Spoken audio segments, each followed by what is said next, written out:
But let's keep it moving, though, because I know the folks, bright and early, the tweets were flying in, Michael. They want to know your take on what we saw across the pond overseas in London at Tottenham Stadium. The New York Giants, Michael, they're back in the New York groove. They're ready to go, man. They're ready to go. Their fans are happy. New York Minute. Where's Don Henley? We got a New York Minute here coming up. Harry woke up dressed all in black. I mean, look, I would like to present – first of all, shouldn't they knight Don Martindale over there after what he did? I mean, they should just knight the big man. Sir Wink. I mean, that was remarkable. Yeah, Sir. We should start calling him Sir Don. I mean, if Elton John can have a Sir next to his name, why can't Martindale have Sir Don? We'll just call him Sir Don. But, yeah, I mean, look, I have been very critical of the New York Football Giants for 5 years, rightly so. Mm-hmm. But I think this should be a documentary on what you must do to give yourself a chance to win the game. The formula is not always going to work, but I think Mike Kafka the last 2 weeks has been outstanding calling the game. I think he's been outstanding. He kicked the shit out of Joe Barry. I mean, literally took him to the woodshed. I mean, Joe Barry was a play late and $1 short on every single one of his calls. He never got the rhythm. And if Joe Barry doesn't believe me, I'll send Big Daddy all his texts. I'll send Joe Big Daddy's texts because Big Daddy wanted to leave a lot of people in London yesterday. He was very content with not having them come home. But I thought that this is an example of how do you strategize the best way to win the game and then make adjustments during the game to figure out a way to win the game, right? So, let's take it. The Packers had 3 drives in the second half. That's all they had, right? Mm-hmm. And they never scored on any one of them. They had 1 3 and out. They didn't score on any of it. Rodgers took, which to me is one of the most critical mistakes in football that you could ever take. And if you ever are a quarterback coach that listens to this or an offensive coach that listens to this, if you don't have a picture of a football field in your quarterback meeting room where where you highlight the places on the field where a quarterback cannot take a sack. He just can't take a sack. And where the play caller can't call a risky play.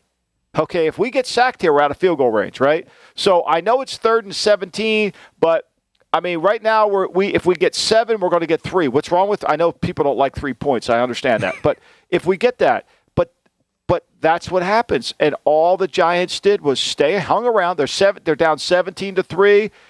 Joe Barry can't get a stop. Doesn't get any pressure on Daniel Jones. Doesn't speed him up. Daniel Jones is playing well. Doesn't turn the ball over, even though he fumbled. He didn't turn it over. Credit to this is an example of how not to lose football games. It's Belichickian 101. Dayball coming from that Belichick, Nick Saban tree there. And to your point, and to Mike Kafka, what he's doing offensively, calling the plays. I know Dayball is kind of probably the big picture guy, but on the game day, Mike Kafka is the one that's calling the plays. After the first 2 drives for the Giants, which were 3 and outs for them, they went field goal, touchdown, touchdown, and then safety toward the end of the game when they were just trying to run the clock out there. Never punted. That's impressive, man. Never punted. And Green Bay never forced a negative play. Every time Green Bay forced a negative play, they got called for defensive holding, which I thought were legitimate calls.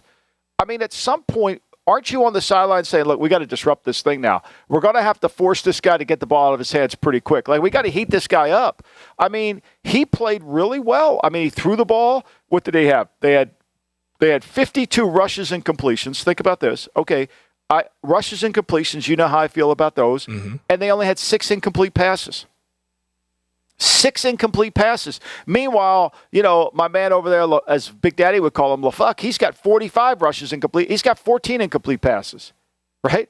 They were 4 of 10 on 3rd down against Martindale. Now, can I just tell you a story? It goes back to when Martindale was in Baltimore. Mm-hmm. This blew me away. This has been one of my pet peeves since I've been doing the pod.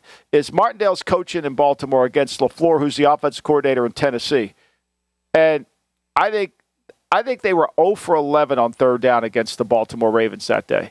And then LaFleur gets the job. Martindale doesn't even get interviewed, right? And I'm saying to myself, wait a minute, did anybody watch this game? How can you hire a guy who was 0 for 11 on 3rd down and the guy who made him 0 for 11 you don't even interview? This is how bizarre it is. We're in bizarro world. Like, I mean, if Martindale doesn't, like, everybody thinks Martindale's Rex Ryan, right? They all think, I've never felt that way. I think he's Bill Parcells. I've always thought he's Bill Parcells. I think he's probably more, gregarious than Parcells, yeah. But what people don't understand about Parcells, how smart Parcells is, right? Like he's really smart. And if you're having a conversation with him and you don't bring your A game, you're going to sit in the back of the shed, right? You're going to get your ass kicked. So, like, and that's to me what bothers me. Like these people, like I tried to get Joe Douglas to interview Martindale, and of course he never responded to any of my texts. But I tried to get him to say, hey, you should. And the word I got back was, well, he's just like Rex. No, he's not. He's really smart. Like they're not. Like you label people wrongly. It's so unfair. I mean, I don't know if Prince is if Charles is going to do it, but somebody should knight the bastard over there. I mean, seriously. I mean, who was the first person Aaron Rodgers went up to? Yeah. I mean, he went up to him. I mean, LaFleur went over to him. They couldn't get it. Like LaFleur's never had success against them. Speaking of LaFleur, losing as a 9-point underdog. Yeah, we got to get to what Big Daddy's thoughts were, because that Packers game, they up 17-3, and we're all watching the game thinking, okay, this is going to play out how we all thought it was going to play out. Packers are going to cruise to a victory overseas. Giants are a little overmatched, but the coaching mismatch that we saw on both sides of the ball, like you've outlined, it was a complete pantsing by the Giants staff of the Packers staff. What was Big Daddy texting you during this game? Because we got to read some. Big Daddy's Sunday was, Big Daddy likes to go for a workout on Sunday before the 1 o'clock games. But this 9:30 threw a little wrench into his fire because, he wanted to watch his Packers. So he was hoping for a big lead. Then he'd go to the gym and he could watch it at the gym while he's on the treadmill with his bandana on, and going through. But so this closeness put a derail in his thing. He's like, Barry's confused again, of course. He got Wildcat bullshit and you let Barkley run free. Like, don't they know that's coming? Rodgers missed a couple throws, but LaFuck is just LaFuck. I mean, this should be an easy win, don't you think? And I'm like, I agree, but they need to blitz more. No, they just enjoy Jones making complete passes. I mean, at what point is Joe Burry going to go that Barkley's the only threat they have out there and he should blitz them? And then he got on this rant. Like, why don't they keep running the ball? They can't stop Dillon or Jones. They can't stop them. And then here's the one that gets me. Here's the one. We should have a sign that says, leave Joe Barry in London, all capitals, right? He can become the next Ted Lasso over there. The Giants, the most points the Giants have scored all year is 21, and they can't wait to score more against us. I mean, you can't make this shit up. We made Daniel Jones look like Patrick Mahomes. I was hoping to be at the gym by now, and the Packers suck. How about our special teams? We can't do a thing.